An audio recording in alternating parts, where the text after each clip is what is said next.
Olá, uma ótima tarde a você. Começamos agora mais uma edição do Agricultura BR. Nessa edição, você vai ter uma entrevista exclusiva com o presidente da Associação dos Criadores do Mato Grosso do Sul, Jonathan Barbosa, que vai falar a respeito de mercado pecuário e também mercado de carne, suas expectativas no médio prazo.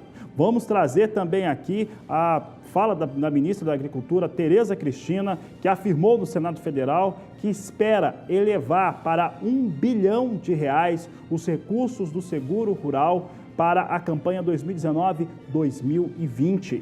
Você vai ver ainda as estimativas de uma consultoria privada que afirma que a América do Sul, na campanha atual, vai chegar a 182.210.000 toneladas de produção de soja. Tem ainda mercado físico, mercado futuro e muito mais para você a partir de agora. Mas eu abro o programa falando a respeito desse encontro que a ministra da Agricultura, Tereza Cristina, teve ontem na Comissão de Agricultura e Reforma Agrária do Senado Federal. Na oportunidade, entre diversos temas que ela tratou, ela falou a respeito da importância e também do seu esforço pessoal em torno do seguro rural para a safra brasileira. Os recursos para a campanha 18-19 foram na ordem de R$440 milhões. A ministra tem uma meta: chegar a R$1 bilhão disponível para seguro rural nessa safra 2019-2020, o que teria que fazer com que tivesse um crescimento de em torno de R$600 milhões para essa próxima campanha. E ela afirmou também que está conversando com o Ministério da Economia sobre o assunto. Você vai conferir conosco agora a fala da ministra a respeito do assunto. Não, nós estamos construindo, foi o que eu disse, o novo Plano Safra. Isso está na lei, né? Na emenda constitucional 95 diz isso. Então, nós estamos construindo. É claro que a gente sempre quer um avanço, porque o agronegócio ele cresce a cada ano, né? E a necessidade de crédito ela é grande para que a nossa atividade avance. O que nós estamos pleiteando é uma subvenção do seguro maior para que a gente possa atender uma base de agricultores cada vez maior, né? Esse ano nós tivemos 440 milhões, né, e a gente está aí discutindo 660, mas eu gostaria de chegar a R$1 bilhão, porque eu acho que esse é um valor que começa a dar segurança, inclusive às entidades de crédito, às instituições de crédito. Por quê? Porque você tira o risco do empréstimo. Então, eu acho que aí você teria crédito mais abundante, outras linhas, outras ferramentas mais modernas para atender aquele produtor maior, que a dificuldade de atendê-lo é cada vez maior dentro desse orçamento apertado que todo mundo sabe que nós temos hoje. Não sei, eu estou discutindo isso com o ministro Guedes, ele é que tem que me dizer. A Lei Candir, a regulamentação dela está aqui nessa casa, na Câmara e no Senado, né? Claro que os estados grandes produtores, cada vez mais, eles exportam e não tem de volta. Essa insegurança faz com que infraestrutura, enfim, tudo que o estado poderia fazer, ele está cada vez mais apertado. Ele produz muito, mas como o Brasil é grande exportador, nós não temos gente, principalmente no centro-oeste, né? A população não consome essa quantidade, esse volume enorme de produção. É claro que os estados cada dia estão piores, têm menos condições de investimento. Então, eu acho que isso precisa ser resolvido, mas precisa ser resolvido não no Ministério da Agricultura, precisa ser resolvido com o Ministério da Economia. Então, a agricultura não vai fazer parte da discussão? Não, ela faz parte da discussão porque é importantíssimo para a agricultura que esses estados consigam, vamos dizer, é prioridade da agricultura a infraestrutura também, dizer onde ela é preciso, como precisa ser. A ministra da Agricultura respondeu às perguntas dos repórteres. Evidentemente que a decisão de se ter mais ou menos recurso é algo que envolve não só o Ministério da Agricultura e muito menos só o Ministério da Economia, e sim diversos órgãos de governo que precisam alinhar as suas expectativas, o recurso que vai ter disponível, porque não adianta também apontar para um valor e não ter esse valor disponível, mas chegar a um consenso para disponibilizar. Foi isso que ela quis dizer na resposta ao último repórter, quando perguntou quando foi perguntada se era só uma decisão do Ministério da Economia, não, evidentemente isso envolve diversos organismos do governo e, claro, principalmente o Ministério da Agricultura.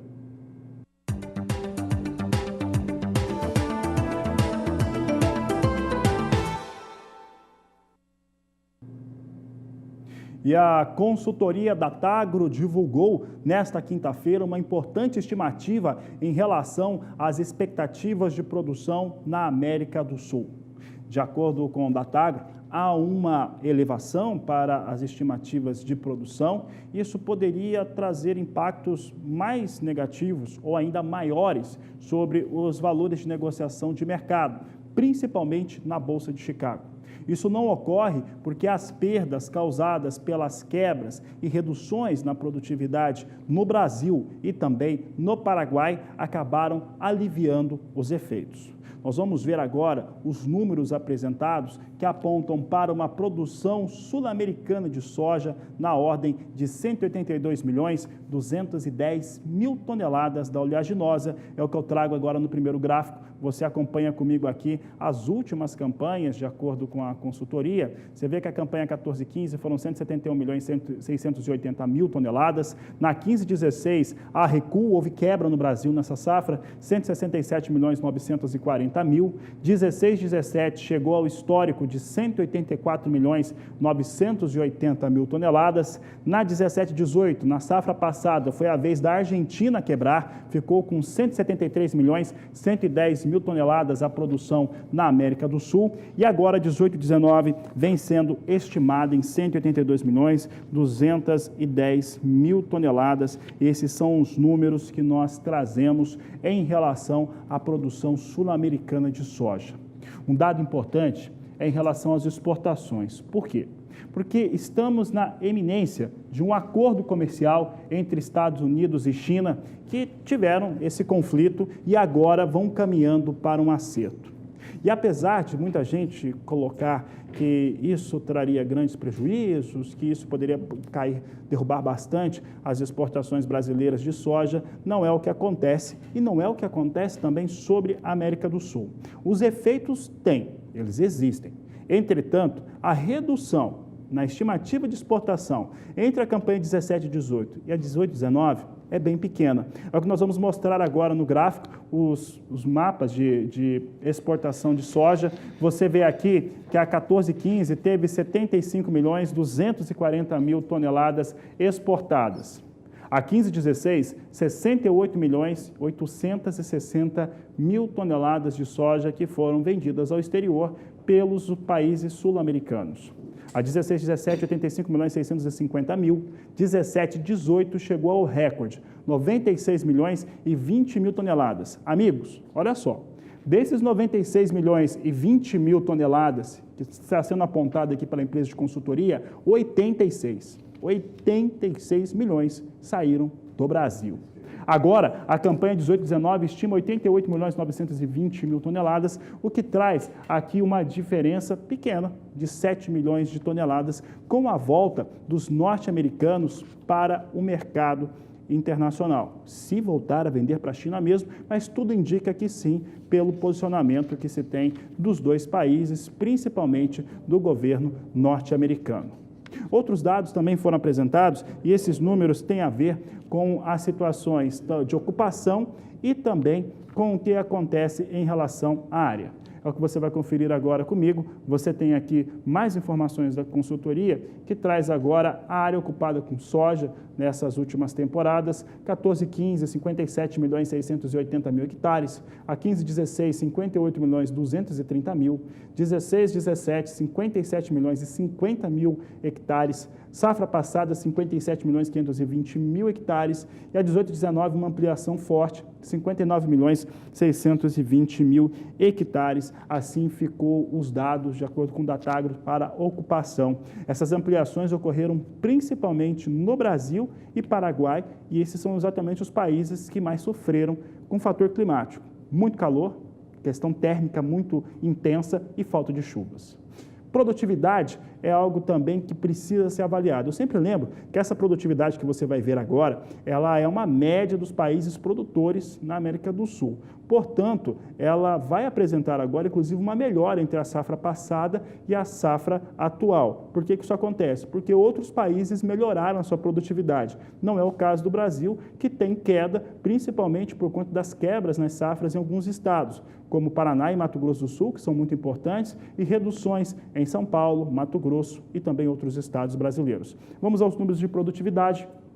Aqui os dados são sacas por hectare, então na 14-15 a produtividade média foi de 49,60 sacas, a 15-16 48,06 sacas, 16-17 chegou ao recorde de 54,03 sacas e a 17-18 50,15. Observe que a 18-19 chega a quase 51 sacas, com 50,93 sacas por hectare, são os números que destacamos agora sobre produtividade de soja na América do Sul, dados importantes em relação ao que acontece nos principais países produtores de soja sul-americanos, a região de produção e também de comércio internacional mais importante do mundo para a soja. Falo ainda de soja e agora eu falo sobre algumas impressões que o Rally da Safra teve sobre a produção de soja no estado de São Paulo. De acordo com os técnicos da Agroconsult, em São Paulo as perdas também ocorreram e afetaram os produtores, os sojicultores do estado. É o que você vai conferir agora na reportagem de Gustavo D'Angelo. Produtores ligados a 3 cooperativas de grãos do sul do estado de São Paulo, visitadas na última semana pelo 16º Rally da Safra, venderam menos soja antecipada nesta safra, na esperança de que a saca de 60 quilos passasse dos R$ 80, registrados em setembro e outubro de 2018. Por enquanto, as esperanças foram frustradas, já que a saca tem sido negociada a R$ 70 em média. Pelas projeções da Agroconsult, realizadora do Rally, devido às perdas com irregularidades na chuva e ao forte calor registrado em algumas regiões do estado, especialmente no sudoeste, a produtividade da soja paulista deve cair de 59 sacas por hectare na safra 2017-2018 para 52 sacas na 2018-2019. E a rentabilidade por hectare pode despencar de R$ 856 para R$ 392 neste ano. Vamos saber agora como é que está a previsão do tempo para áreas produtoras no estado de São Paulo. Você viu que teve perda, São Paulo também, era muito esperado isso. São Paulo não é tão expressivo assim no volume de soja, mas também teve perdas. Juliana Rezende, que já está aqui comigo, como é que fica a previsão do tempo para essa região? Boa tarde, seja bem-vinda. Olá, muito boa tarde, Fabiano. Boa tarde a todos que nos assistem. Olha, na região sudeste e grande parte dos estados, os principais produtores têm previsão de bastante chuva nesses próximos dias. Agora, a situação de umidade do solo na região está cada vez mais elevada entre São Paulo e grande parte do sul mineiro, justamente devido às últimas chuvas que se concentraram cada vez mais entre São Paulo e metade sul do estado de Minas Gerais. Agora, nesses próximos 5 dias, ainda tem mais chuva prevista. Comecinho do mês de março ainda deve ser marcado por chuva bastante intensa, volumosa, risco de temporais entre o Triângulo Mineiro, sul de Minas Gerais, toda a região da Zona da Mata, até em alguns pontos do extremo norte do estado de São Paulo, tem previsão de pancadas de forte intensidade. Tudo isso por conta da atuação de um corredor de umidade, áreas de baixa pressão que ajudam a alimentar toda essa chuva. Então, nesses próximos dias, justamente nessas áreas em escuro do mapa, tem previsão de chuva persistente a qualquer hora do dia e poucos períodos de sol. Conforme essa chuva segue bastante intensa e volumosa, a temperatura não vai conseguir subir muito. Vamos ter temperaturas mais amenas, principalmente onde a chuva é mais intensa.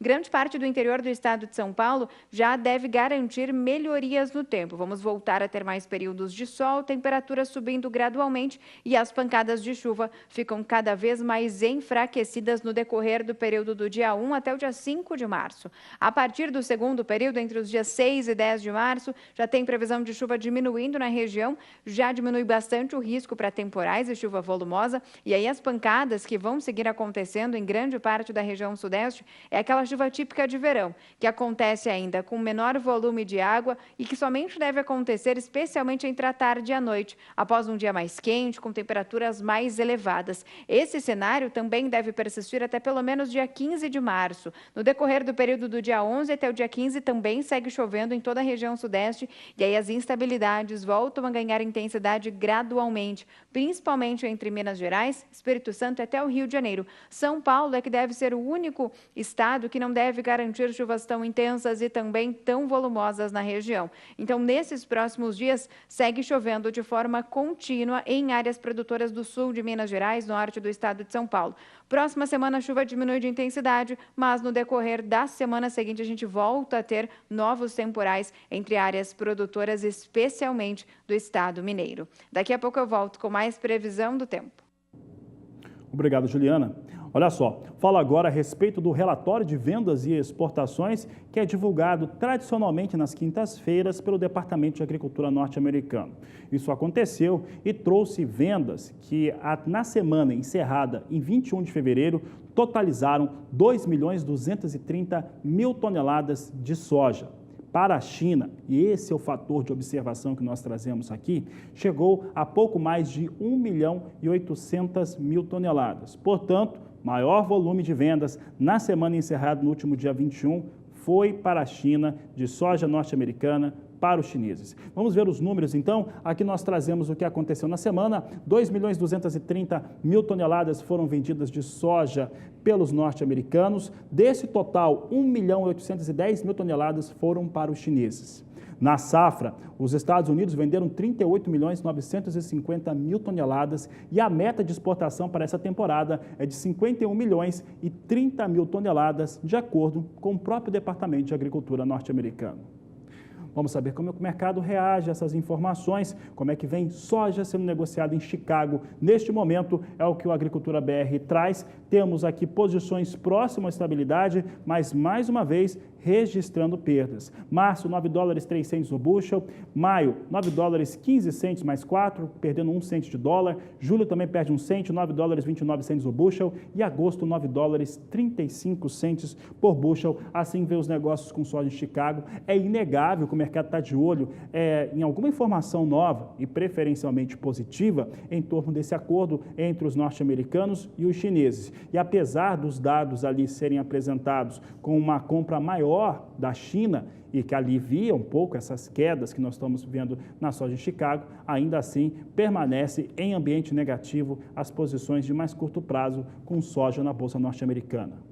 Aproveito para falar de um outro fundamento importante para a formação de preço da soja. O dólar comercial é o que você confere conosco aqui. Dólar comercial vem com alta de 0,51% a R$ 3,74 por dólar. São os negócios que nós temos aqui para a moeda norte-americana.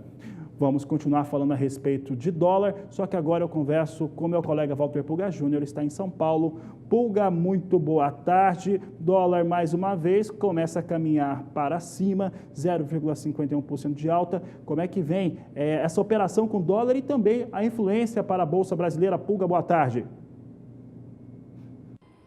Olha, boa tarde a você, boa tarde a todos. Olha, Fabiano, as notícias não são boas, não. Tudo começou pela manhã, quando Robert Lighthizer, lá nos Estados Unidos, via a repercussão do que falou ontem no Congresso americano, que as negociações entre China e Estados Unidos são um pouco mais difíceis do que a princípio se imaginava. Ele sinalizou que ainda há muitos aspectos à discussão. Tudo isso mexeu com o mercado internacional. As bolsas já vieram em queda na Ásia nesta madrugada, a abertura nesta manhã das bolsas lá na Europa também foram preocupantes. Bom, resumindo, isso altera todo o contexto do mercado financeiro internacional e vai mexer com o dólar. Como você viu agora, alta de 0,51% para o dólar, R$ 3,74 mais 95, o último número que eu vi agora, praticamente R$ 3,75. Vinha, portanto, em alta, aliás, já abria em alta logo pela manhã, o dólar no mercado futuro também avançava logo pela manhã. Resumindo, o mercado está atento ao desempenho da economia economia dos Estados Unidos, as discussões que são feitas lá fora e a repercussão também do acordo, que na verdade não eliminou, né, a chamada desnuclearização, feito lá entre o comandante, vamos dizer, o presidente, né, o presidente da Coreia do Norte e Donald Trump, também repercutiu muito mal no mercado. Bom, o que acontece diante disso é o que nós já estamos vendo agora, né? A nossa bolsa vem em queda, aliás, a queda da nossa bolsa é bem acentuada, viu? Perde mais de 1,5%, agora há pouco recuava 1,58%. O dólar vem em alta, como eu disse, a bolsa vem em baixa, já recua para dados inferiores, né? A 96 mil pontos, caiu para 95.772 pontos e nós não temos perspectiva muito positiva, não, a julgar pelos números que temos agora. O dólar vem em alta e a bolsa vem em queda. Agora, no cenário político, Brasília já está praticamente esvaziada, viu, Fabiano? Os deputados vieram para suas cidades de origem, já deixaram Brasília, boa parte deles, né? A articulação política para obter aquela aprovação da Previdência, da reforma da Previdência no Congresso fica parada, né? Os apoiadores da candidatura de Bolsonaro se mostram menos afeitos às novas regras de aposentadoria que foram apresentadas pelo presidente. O presidente pode perder sua maior fonte de apoio, que é a internet, que agora começa a jogar, vamos dizer, contra a reforma da Previdência, que foi muito pesada na opinião de boa parte dos congressistas. Resumindo, o dia é negativo hoje, Fabiano. Não há perspectiva agora de que nós teríamos, de novo, né, o índice Bovespa já próximo aí de 99, 100 mil pontos. O que nós estamos vendo, na verdade, é uma preocupação muito grande dos operadores do mercado financeiro com o andamento dessas negociações.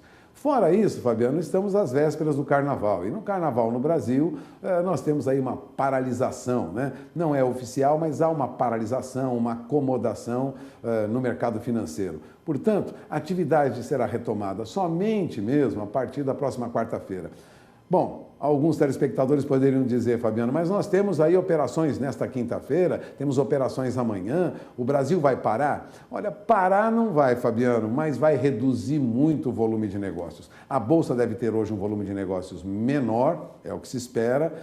Nós teremos no mercado de câmbio também uma movimentação menor. Bom, há balanços do quarto trimestre aí do ano passado que movimentam o índice Bovespa. A Ambev, que é uma empresa que tem volume de negócios muito grande, vinha em queda agora há pouco. A Petrobras até que tinha alta de 0,92%, mas outros papéis da Petrobras vinham em queda, ou seja, o mercado está procurando um caminho e até o final do dia nós podemos ter algumas surpresas. E a princípio não serão surpresas positivas, né? Surpresas negativas. A Bolsa já vem em baixa, o dólar vem em alta e vamos ver como terminam as operações no final do dia de hoje. Não há boas notícias, pelo menos no mercado financeiro, neste momento. Portanto, de olho na informação, muita oscilação às vésperas do Carnaval, volume de negócios menor, isso é normal também, mas a semana que vem é que nós teríamos aí um rumo, vamos dizer assim, um caminho, uma sinalização para o mercado financeiro. No momento, fica longe aqueles 100 mil pontos do índice Bovespa e fica mais distante uma queda para o dólar abaixo de 13,70. Não há mudanças nas opiniões dos analistas, mas o que nós estamos vendo no dia a dia não é o que os analistas previam, viu, Fabiano? Mais uma vez, os analistas do mercado de câmbio, do mercado de ações, são pegos de surpresa e as previsões não estão se confirmando. É com você. Tá certo, Pulga. Daqui a pouco eu volto a falar contigo sobre o mercado de café. E olha, por aqui eu falo um pouco a respeito do que acontece lá nos portos de Paranaguá e Antonina. De acordo com a administração dos portos de Paranaguá e Antonina, nos próximos 3 meses serão embarcados 7 milhões e 500 mil toneladas de produtos. Deste total, 4 milhões e 700 mil toneladas são de soja. É o que a Agricultura BR mostra agora, dados desse importante terminal para o escoamento da safra brasileira. Você tem aqui, de acordo com a administração dos 2 portos, chegando a um total de 7 milhões e meio nesses próximos 3 meses, portanto, março, abril e maio, enquanto que soja deve ser, somente soja, 4 milhões e 700 mil toneladas. Mais do que isso, um dado bastante importante é em relação ao que já aconteceu por lá. Mais uma vez, os embarques de soja são os mais importantes, são os mais fundamentais na saída das exportações que tem como origem o Porto de Paranaguá e Antonina, os portos de Paranaguá e Antonina. Nós temos aqui uma nova tela que mostra a seguinte situação. Nos 2 primeiros meses deste ano, janeiro e fevereiro, soja, milho e farelo de soja totalizaram embarques de 2.700.000 toneladas. As embarcações foram um total de 47 navios, dos quais 27 navios apenas com soja, destaque aqui do Agricultura BR. Da soja exportada pelo Porto de Paranaguá, 72% é produzido no Paraná, 10% no Mato Grosso, 9% no estado de Goiás, 3% no Mato Grosso do Sul e 2% nos demais estados brasileiros. Por aqui, já que eu falei de Porto, vamos saber como é que vem os valores negociados com soja em Paranaguá e também no Porto de Santos, de acordo com a apuração da Grãos Corretora, queda. Nós temos queda aqui, não poderia ser diferente. Temos soja recuando em Chicago, está recuando por aqui também, R$ 76,30 o valor da soja no Porto de Santos e também Paranaguá, destaque de agora no Agricultura BR. Agricultura BR, que vai para um intervalo comercial agora. Daqui a pouco a gente volta com uma entrevista exclusiva ao vivo com o presidente da Acrisul, Jonathan Barbosa. Nós vamos para o intervalo e voltamos em instantes. E vamos saber agora um pouco a respeito da expectativa de mercado, tanto para a carne bovina quanto também para o mercado de animais, de bovinos, com um grande especialista sobre o assunto, é o Jonathan Barbosa, que vai conversar aqui com o meu amigo José Cunha, lá na sede da Acrisul. José Cunha, muito obrigado pela sua participação, prazer tê-lo mais uma vez aqui conosco ao vivo. E você tem um convidado aí de muito peso, presidente da Acrisul. Boa tarde.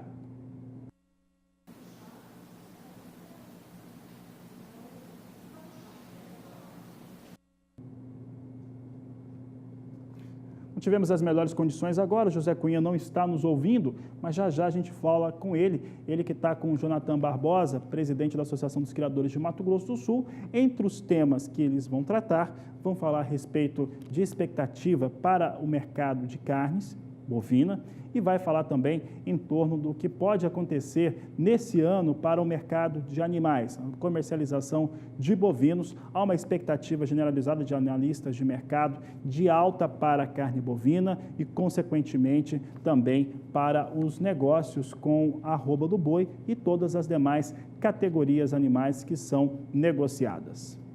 Por aqui o Agricultura BR segue, você acompanha comigo agora informações a respeito do PIB brasileiro. O IBGE, Instituto Brasileiro de Geografia e Estatística, divulgou hoje, na cidade do Rio de Janeiro, o fechamento do ano de 2018. De acordo com o IBGE, que acabou revisando para baixo as estimativas do último trimestre do ano passado, em 2018, o Brasil cresceu 1,1%. O problema é que o último trimestre do ano teve um crescimento de apenas 0,1%.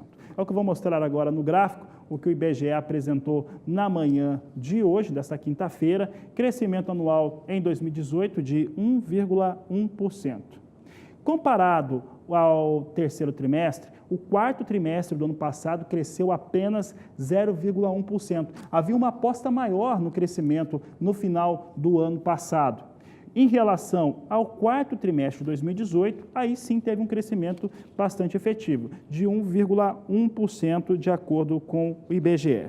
A mediana das expectativas em pesquisa era de expansão de 0,2% do PIB no quarto trimestre de 2018, em relação ao terceiro, e de 1,3% sobre um ano antes, é o que nós temos de destaque aqui em relação ao que foi apresentado pelo IBGE nesta quinta-feira, com a revisão e o fechamento agora para o Produto Interno Bruto Brasileiro no ano de 2018. A Agricultura BR segue agora e você vai acompanhar agora uma entrevista que a Catarina Martorelli fez em Brasília com o novo presidente da Conab. É um profissional de carreira que já ocupou diversos cargos na instituição. Veja. É isso mesmo, ele tem 40 anos na casa já na Conab, 40 anos como técnico da Conab, já assumiu cargos de chefia, agora é o novo diretor presidente Newton Júnior, que está aqui com a gente hoje, exclusivamente para o Canal do Boi. Presidente, como é que está, então, essas expectativas para esse ano de 2019? A gente está muito animado, né? Com relação às informações estratégicas da companhia. A gente está trabalhando forte. Vamos avançar nas nossas informações, né? Nosso setor de inteligência agropecuária. Então, a gente espera proporcionar muito apoio, muito informação para ajudar os nossos agricultores. O senhor recebeu alguma orientação por parte do governo de algo que seria prioritário, por exemplo, na sua gestão? Sim, a gente tem que avançar, né? Nós temos que continuar inovando, temos que acompanhar o crescimento, inclusive, do agronegócio brasileiro, que nos últimos 30 anos foi um crescimento exponencial, né? Então, a Conab tem que se adequar a isso. É uma orientação do nosso ministério, da ministra Tereza Cristina. A gente vai avançar ainda mais nas informações da safra, de custo de produção.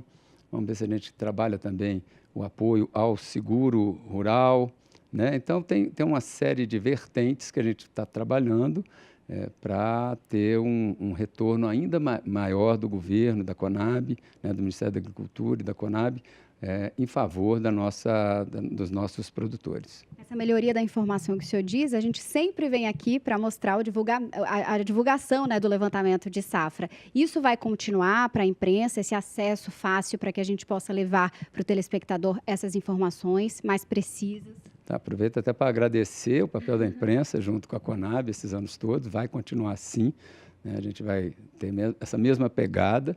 Tá? A gente quer, a intenção é ainda nos aproximar mais ainda de órgãos parceiros, né? Como a CNA, Senar, enfim, a gente quer trabalhar mais próximo possível às fazendas, dentro das porteiras da fazenda.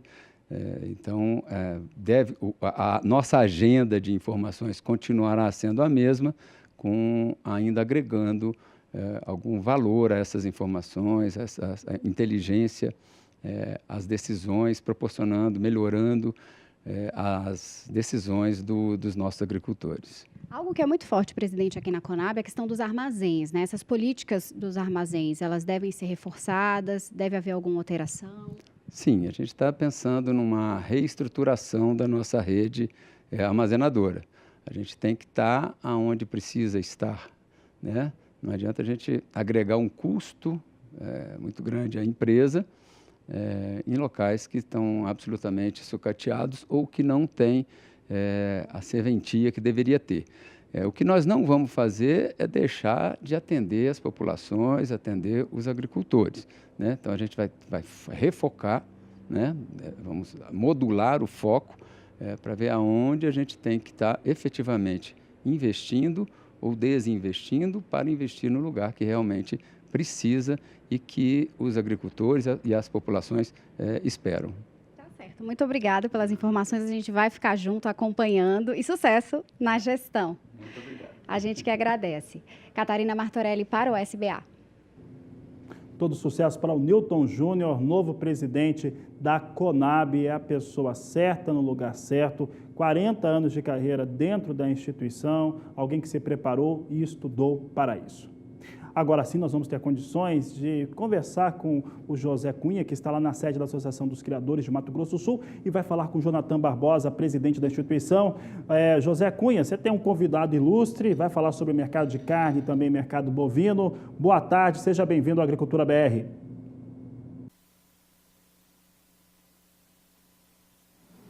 Olá, Fabiano, boa tarde para você, boa tarde a todos. É isso mesmo, nós estamos aqui na Associação dos Criadores de Mato Grosso do Sul.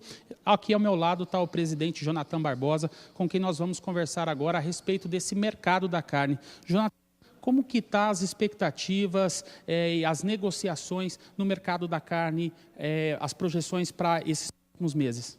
Bom, em primeiro lugar, quero cumprimentar a grande audiência do Canal do Boi.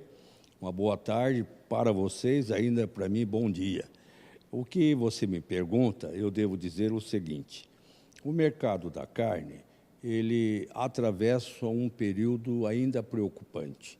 Mas como a Expogrande sempre foi a régua, a medida de referência para a pecuária nacional, a Expogrande está chegando no dia 4 de abril e aí nós já poderemos assegurar uma melhor projeção. Jonathan, eu gostaria de saber também como que estão as negociações de bovinos no mercado. A gente sabe que o estoque dos frigoríficos está um pouco baixo, isso acaba provocando ali um aumento no preço da arroba do boi, né? O que você poderia dizer sobre isso? Bom, as especulações sempre existiram e hoje os estoques em frigoríficos não podem ser satisfatórios. Por quê? Os preços não são convidativos.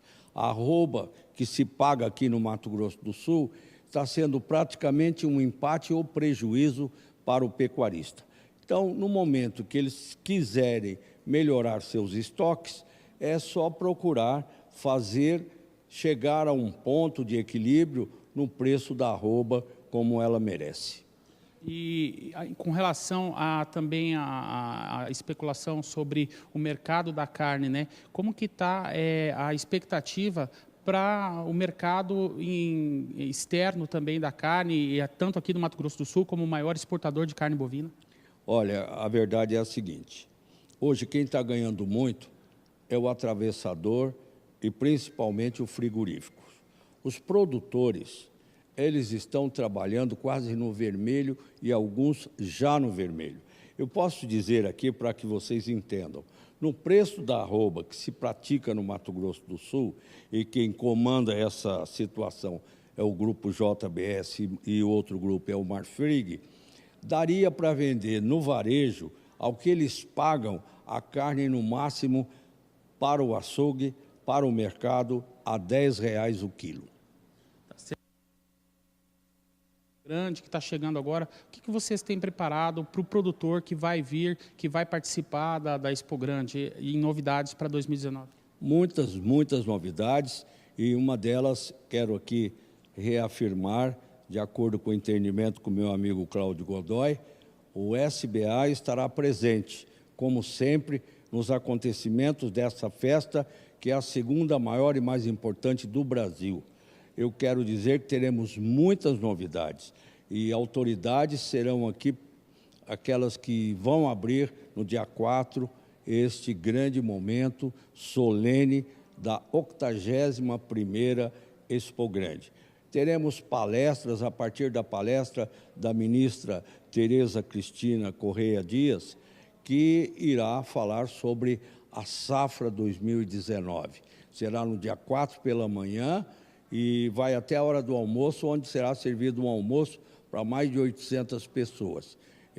Debatedores importantes da área do governo, virá o amigo Eduardo Riedel, e da área da imprensa estará presente o senhor Nicomedes, diretor-presidente aqui da TV Morena, e na área de produtor rural, o meu amigo, o tesoureiro da Acrisul, o grande companheiro que já se confirma, que é o Jorge, que é da Chaclan.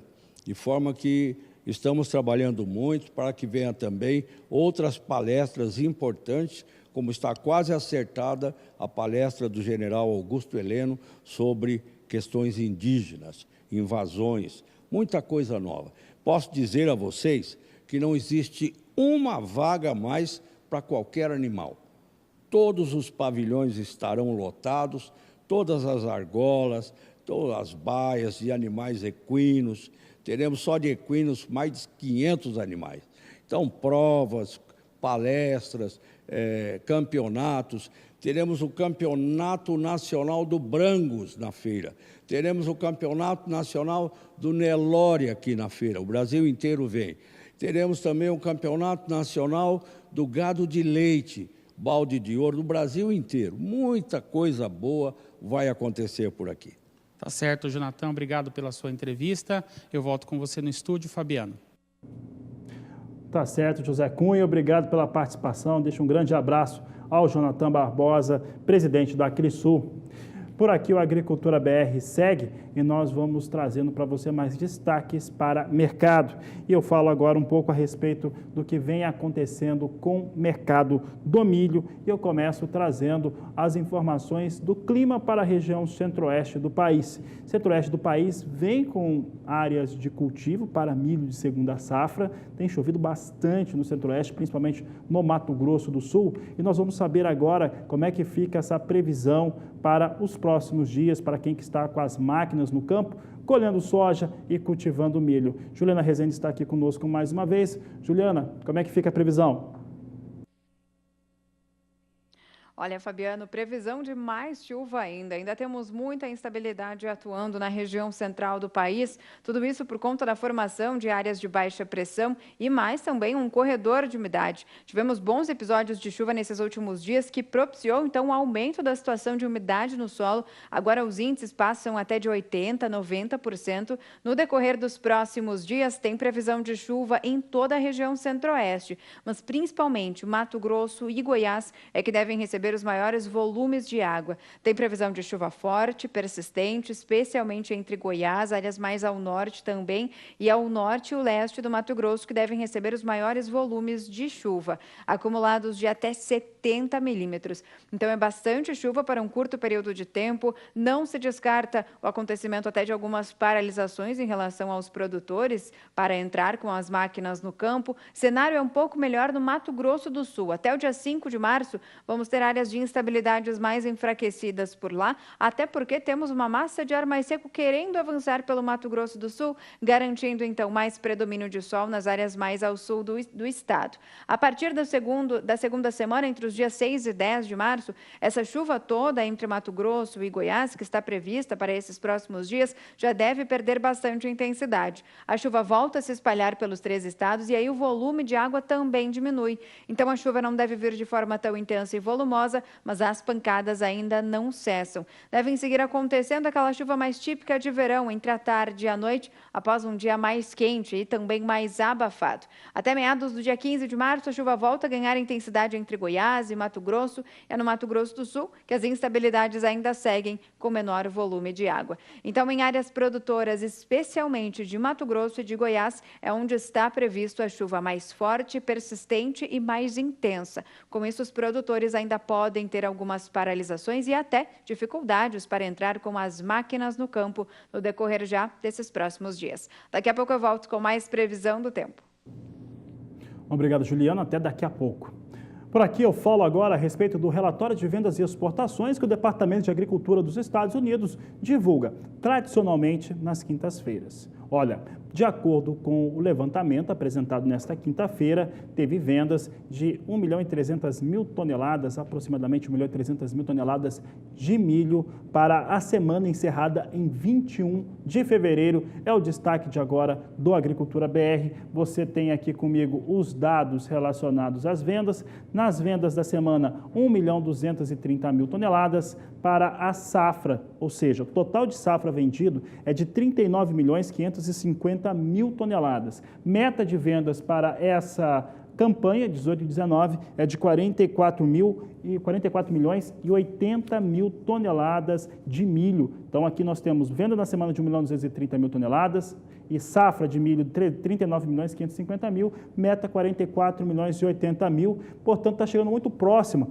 da meta de exportação os norte-americanos. O que chamou a atenção bastante aqui é que por conta dessa confusão entre Estados Unidos e China, as vendas de milho, como você vê ali, chegando a 39.550.000 toneladas e tem mais volume neste momento, pelo menos até o dia 21 de fevereiro, do que as vendas de soja dos Estados Unidos.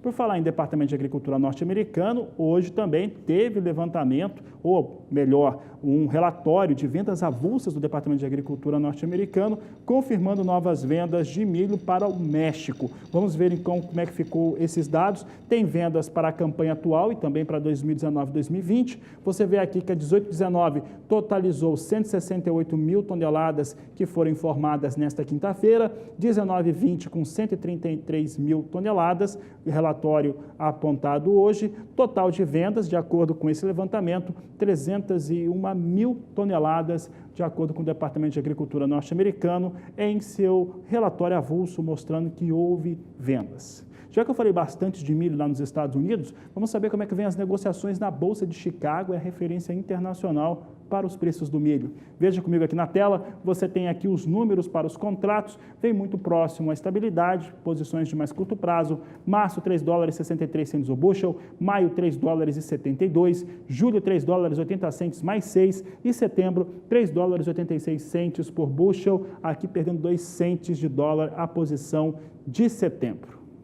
A Agricultura BR vai para mais um rápido intervalo comercial. Daqui a pouco eu estou de volta. Vamos falar de mercado de café daqui a pouco. E olha só, quer participar do programa? É simples. Mande a sua mensagem para o WhatsApp do programa. É o 67 99656 2266. Voltamos já. E de acordo com os números apresentados pelo CPEA-Exalc, o indicador para o café vai apresentando números com alguma recuperação frente à última terça-feira.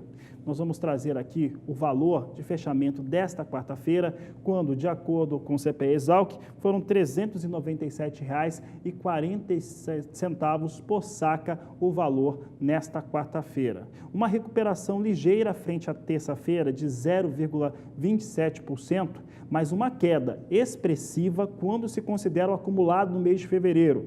De acordo com o CPEA-Exalc, há uma queda de 4,27% no acumulado do mês até essa última quarta-feira. É o que eu vou mostrar na tela agora. Números do CPEA para o indicador do café. Nós temos os valores por saca. No dia 21, portanto, na última quinta-feira, tinha R$ 401,84 por saca. No dia 22, subia para R$ 403,63 a saca de 60 quilos. No dia 25, na segunda-feira, reduzia para R$ 401,42. No dia 26, caía para R$ 396,32. E nesta última quarta-feira, recuperava um pouco, 0,27% de recuperação frente à terça-feira, para R$ 397,40. Apesar de ter essa recuperação na quarta frente à terça-feira, ainda assim, como eu disse, queda de mais de 4,20% no acumulado do mês de fevereiro. Já que o assunto é mercado de café, vamos rapidamente ver como é que vem os negócios com café lá em Nova York. É o que nós trazemos em destaque neste momento. Você tem aqui a posição de mais curto prazo, negociada a $1,23 mais 35 por libra-peso, vai perdendo aqui, vai perdendo 3 centes, é o que nós destacamos aqui neste momento, vem com queda. Posição de maio também perde 1 cento de dólar e vem negociado abaixo de $1, vem com 94 centes mais 70 por libra-peso. Julho também abaixo de $1, 97 centes mais 90 por libra-peso. E setembro, posição que já tem um interesse maior do cafeicultor brasileiro, ela vem sendo negociada a $1 mais 75 a libra-peso, também perdendo quase 1 cento de dólar, portanto é um dia de queda em relação a café em Nova York. Mais uma vez, Nova York vai pisando, né? Vai maltratando o cafeicultor brasileiro. Eu vou continuar falando de café agora, só que eu vou conversar sobre esse café com Walter Pulga Júnior, porque tem tido uma busca, Walter Pulga, tanto para cafés de melhor produção, cafés especiais, café gourmet, e mesmo para negociações do café no Brasil, que comece a trazer uma independência desses investidores lá em Nova York, porque, como a gente viu, a pressão é grande. A pressão é muito grande, viu? Os preços do café desabaram e o cafeicultor brasileiro não é o único prejudicado por isso não, viu? Os colombianos tiveram uma reunião recentemente na Federação dos Produtores de Café e decidiram elaborar uma campanha e pelo menos um estudo para se desligar do mercado, da base de mercado de negociação lá em Nova York. Eles consideram que Nova York está trabalhando com preços, mesmo para o café colombiano, que recebe mais pelo café brasileiro, eles consideram que não cobre os custos de produção. Portanto, há uma briga aí com o mercado internacional que não tem só recebido reclamações de produtores brasileiros, mas até de produtores colombianos e de outros países. Agora, o que ocorre aqui, Fabiano, é que nós temos agora um problema com qualidade de café, viu? As primeiras notícias já começam a chegar ao mercado. O Brasil deve colher café mais cedo agora em 2019, porque até 2 meses, aliás, até 2 meses antes do que seria normal, né? Em algumas regiões. Isso porque ocorreram floradas muito mais cedo e um forte calor em dezembro e janeiro. Para você ter uma ideia, o presidente da Cochupé, o Carlos Paulino da Costa, lembrou que a temperatura era muito alta em janeiro e pode comprometer a produção de café em 2019. Em outras regiões, fora a região da Cochupé, lá no sul de Minas, há também amadurecimento precoce. Veja, no Paraná houve adiantamento do ciclo. Já há lavouras lá maduras com uns 20% do café já maduro, né? Ou em alguns casos até 30% no início de maturação. A informação é de Paulo Sérgio Franzini. Paulo Sérgio Franzini é especialista em café do Departamento de Economia Rural, lá da Secretaria de Agricultura do Paraná. Então ele disse que a situação também lá é de antecipação da colheita. Segundo ele, as plantações do atual ciclo lá no Paraná registraram até 5 floradas que começaram lá atrás, começaram em julho, contra normalmente 3 que ocorrem a partir de setembro, né? Mas não é só lá não. No Espírito Santo, quem trabalha com café conilon também tem receio quanto à colheita antecipada. E qual a preocupação da colheita antecipada? É que a colheita será feita 2 ou 3 vezes e os grãos terão tamanhos e maturação bem diferente. Não haverá uma uniformidade. Então nós teremos cafés diferentes, né? A qualidade vai cair. Portanto, o café de qualidade vai ser um pouco mais difícil, considerando que nós teríamos, segundo a Conab, uma produção de mais de 54 milhões de sacas, em alguns levantamentos, como o do Rabobank, 57 milhões de sacas, mas não seria toda essa produção com café normal, vamos dizer, um café com bom padrão. Nós teremos muito café ruim, portanto a qualidade do produto vai ceder. Isso não ocorre só em Minas, ocorre em outras regiões produtoras, em função de florada antecipada, vou repetir, em função de muito calor.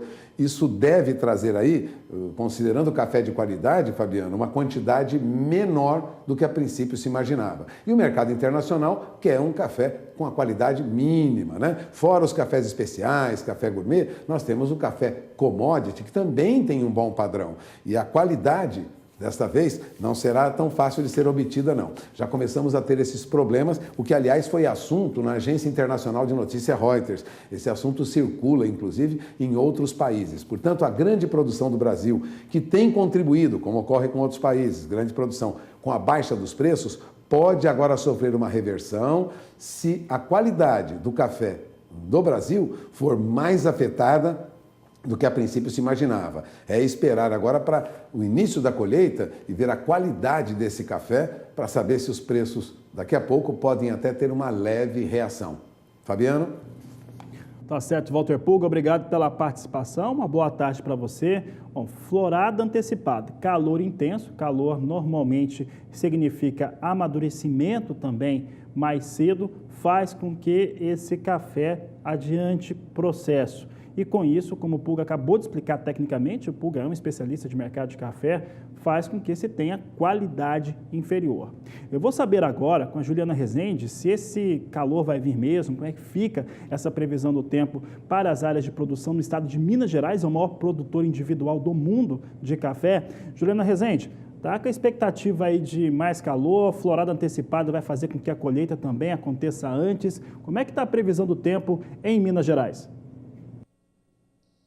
Olha, Fabiano, calor sim, ainda vai fazer calor, vamos ter tardes quentes, temperaturas elevadas, mas não vai ser aquele calor todo que tivemos durante o mês de janeiro. Temperaturas muito altas, de forma persistente. Até porque agora temos muita instabilidade atuando no estado de Minas Gerais. Então, conforme temos excesso de nebulosidade, tempo mais fechado, a temperatura não consegue ficar muito alta na região. Agora, nesses próximos 5 dias, até o dia 5 de março, tem previsão de chuva bastante expressiva em toda a metade sul mineira, alcançando o sul, região da Zona da Mata, Triângulo Mineiro, chuva forte, chuva persistente, que pode vir a qualquer hora do dia em forma de temporais. E aí, conforme temos essas instabilidades ainda bastante atuantes em grande parte da metade sul de Minas Gerais, a temperatura sobe, mas não vai ser aquele calor tão intenso na região.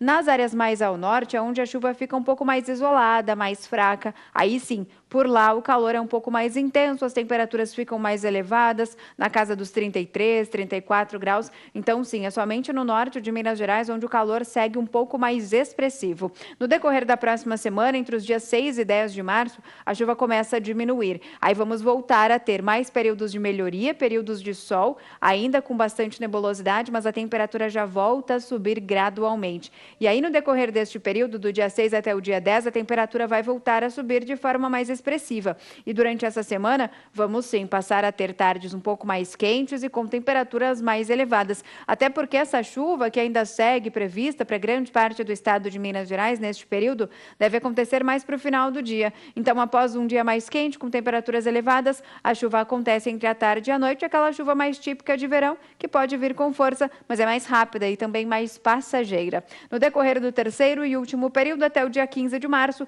já tem previsão de chuva voltando a ganhar intensidade. Então, é justamente já a partir do dia 11 de março que a temperatura já fica um pouquinho mais amena na região, conforme temos áreas de instabilidades migrando para áreas produtoras de café do estado mineiro. Então, durante essa semana, temperaturas ainda mais amenas, porque tem muita chuva prevista para áreas produtoras do sul de Minas Gerais.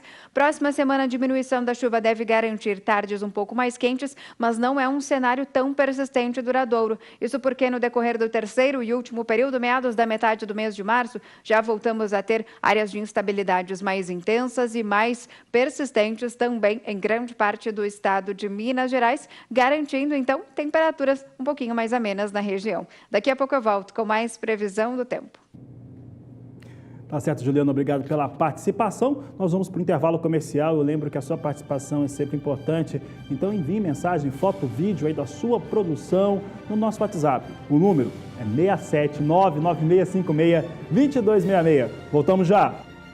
Bom, chegou o dia. Hoje você tem à disposição, em primeira praça, um grande leilão judicial com oferta de um complexo sucroalcooleiro. Olha só, para esse complexo está localizado no estado de Alagoas, 90 quilômetros da capital Maceió, e tem como produção e processamento de cana-de-açúcar seus principais fundamentos. Essa primeira praça está com 51% de deságio, parece que ainda dá tempo, então, olha, confira os detalhes na reportagem de Valdir Pacheco.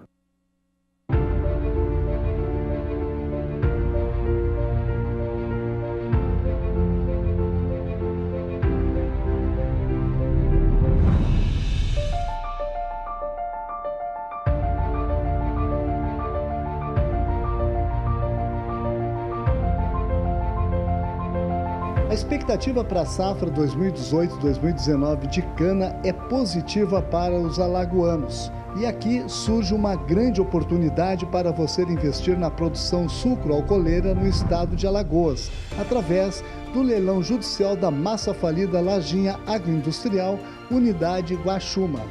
A unidade está em uma área de 17.154 hectares, localizada no município de Coruripe, em Alagoas.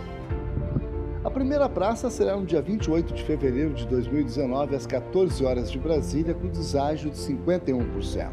A segunda praça será no dia 12 de março de 2019, às 14 horas de Brasília, com deságio de 55%.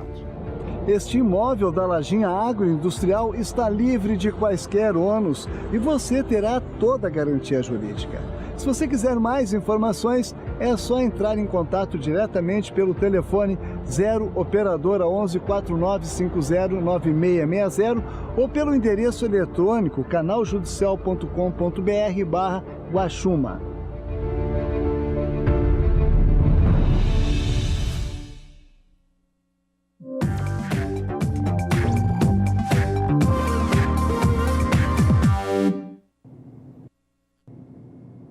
E atenção, você comigo, chegou a hora do quadro Agricultura BR Responde. É a sua participação aqui no nosso programa, aqui no canal do Boi. Vamos ver quem está participando conosco. Nós temos aqui a participação de Aldo e Évida Musa, do município de Formosa, no estado de Goiás.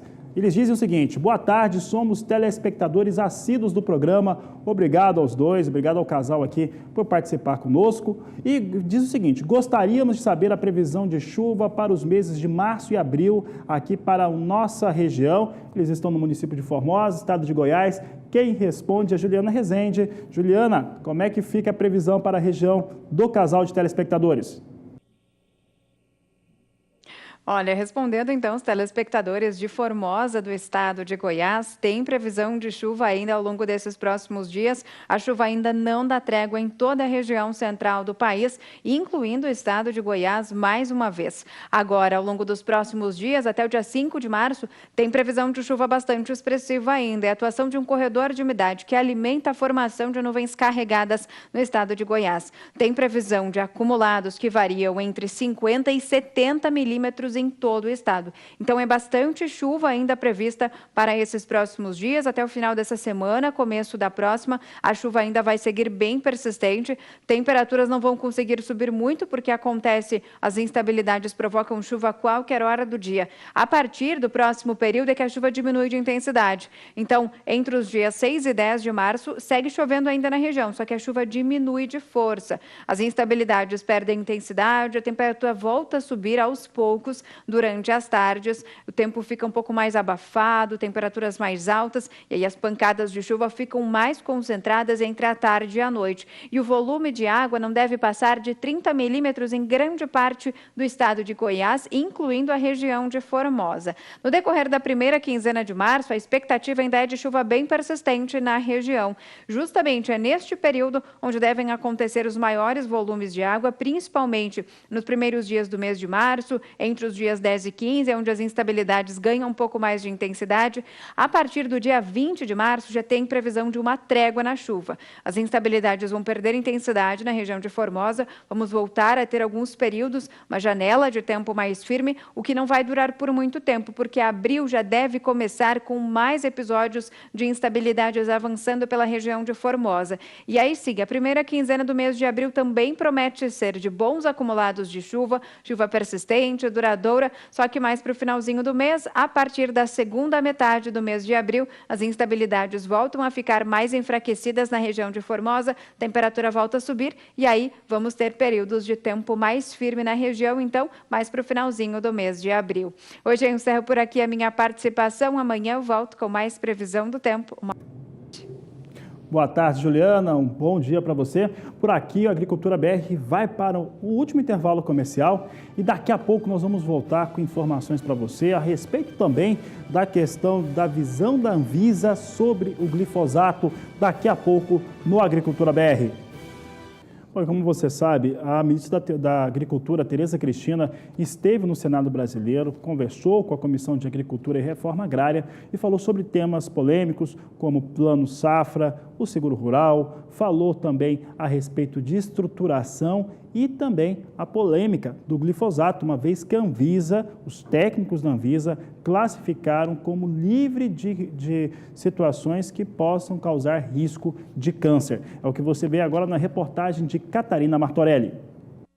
A reunião durou mais de 2 horas. A ministra detalhou para os integrantes da Comissão de Agricultura o andamento de programas voltados para o agronegócio, entre eles o licenciamento ambiental, as exportações e o novo Plano Safra. Nós estamos construindo, foi o que eu disse, o novo Plano Safra. Isso está na lei, né? Na emenda constitucional 95 diz isso. Então, nós estamos construindo. É claro que a gente sempre quer um avanço, porque o agronegócio ele cresce a cada ano, né, e a necessidade de crédito ela é grande para que a nossa atividade avance. O que nós estamos pleiteando é uma subvenção do seguro maior para que a gente possa atender uma base de agricultores cada vez maior, né? Esse ano nós tivemos 440 milhões, né, e a gente está aí discutindo 660, mas eu gostaria de chegar a 1 bilhão, porque eu acho que esse é um valor que começa a dar segurança, inclusive às entidades de crédito, às instituições de crédito. Por quê? Porque você tira o risco do empréstimo. Então, eu acho que aí você teria crédito mais abundante, outras linhas, outras ferramentas mais modernas para atender aquele produtor maior, que a dificuldade de atendê-lo é cada vez maior dentro desse orçamento apertado que todo mundo sabe que nós temos hoje. A autora do requerimento para a realização da audiência pública foi a senadora Soraya Tronic, do PSL de Mato Grosso do Sul, que preside a Comissão de Agricultura do Senado. Um dos assuntos debatidos foi a avaliação da Anvisa, que fez a reavaliação toxicológica do glifosato, o agrotóxico mais usado no Brasil e no mundo. Pelo parecer da área técnica, o agrotóxico pode continuar sendo usado no Brasil porque não causa prejuízos à saúde. Todas as amostras que foram retiradas e que o Ministério da Agricultura mandou para a Rússia provaram que nós tínhamos menos do que nós poderíamos chegar nos ppms lá do glifosato. Enfim, esse assunto está resolvido e isso é uma rusga sanitária para impedir a comercialização. E é isso que nós temos que ter muito cuidado, porque o mundo inteiro hoje vê no Brasil um grande competidor e esses são assuntos sanitários que, às vezes, são colocados para barreiras comerciais dos produtos da agropecuária brasileira. E essa edição do Agricultura BR vai ficando por aqui. Nós voltamos logo mais às 17h20, porque você já sabe. Este é o Agricultura BR, a inteligência e a transparência do agronegócio sempre com você. A todos uma ótima tarde e até mais.